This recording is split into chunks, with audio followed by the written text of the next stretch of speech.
Let me tell you a story about two brothers, a story as old as time itself.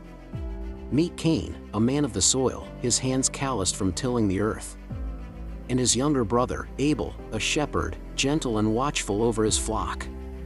They were the first sons, the first brothers, living under the wide open sky. One day, both decided to make an offering. Cain, the farmer, gathered the best of his harvest, golden grains, the pride of his labor. He arranged them carefully, a testament to his hard work. Abel, the shepherd, chose the finest firstborn lamb from his flock, a perfect, unblemished sacrifice. He presented it with a heart full of devotion. They placed their gifts side by side, waiting. Then, a profound moment. A clear sign of favor shone upon Abel's offering, accepting the lamb. But Cain's grain was left untouched. Silence. Cain's expression shifted from confusion to disbelief, then to a hot, bitter jealousy that coiled in his gut. His face darkened. Why him? Why was his hard work not enough? The anger began to burn. As Cain stewed in his resentment, a voice reached out to him, a low and steady warning. Why are you so angry? Why is your face downcast? If you do what is right, will you not be accepted? But if you do not do what is right, sin is crouching at your door, it desires to have you, but you must rule over it. The words were a lifeline, a chance to turn back. But Cain didn't listen. The jealousy was afire now, and he was letting it consume him. The warning faded, unheard. Later, with a calm he did not feel, Cain approached his brother. He masked the rage behind a simple suggestion. Let's go out to the field, he said. Abel, trusting and unsuspecting, saw only his brother, not the monster growing within. He smiled and agreed, following Cain out into the open, empty land, far from anyone who might see or hear. There, under the vast, indifferent sky, the calm shattered. Cain turned on Abel. The envy that had been simmering finally boiled over into a terrible, irreversible act.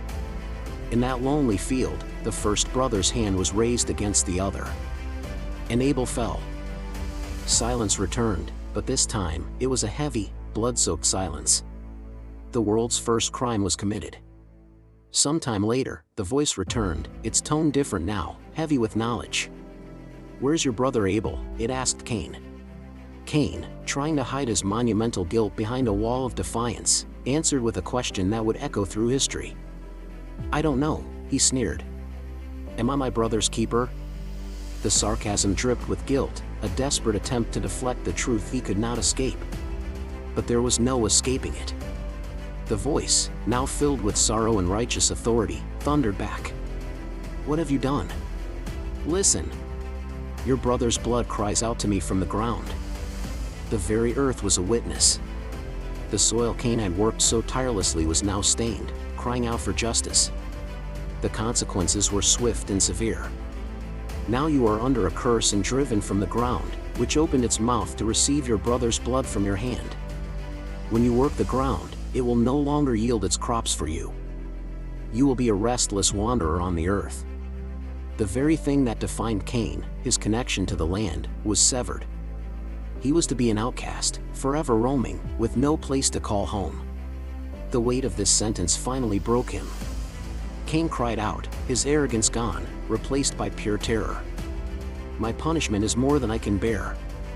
Today you are driving me from the land, and I will be hidden from your presence. I will be a restless wanderer on the earth, and whoever finds me will kill me.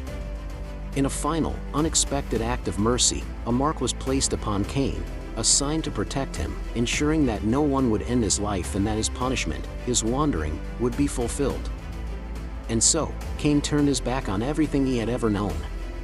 He walked away from his home, from his family, from the ghost of his brother. He began his long, lonely journey as a wanderer, forever marked, a living testament to the destructive power of jealousy and the choice he made when sin came crouching at his door. Thank you for watching. If this story resonated with you, please like and subscribe for more tales that have shaped our world.